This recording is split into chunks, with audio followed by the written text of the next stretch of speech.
Walk sign's already on across this area right now.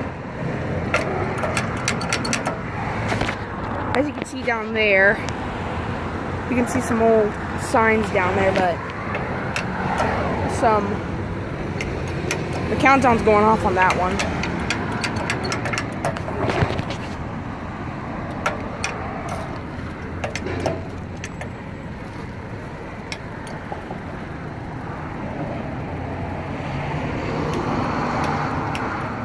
There's an old one down there too.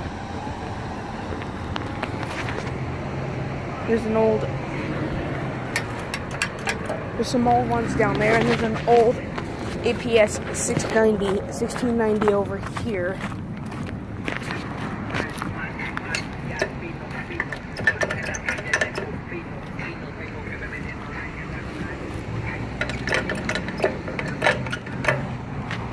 That's it.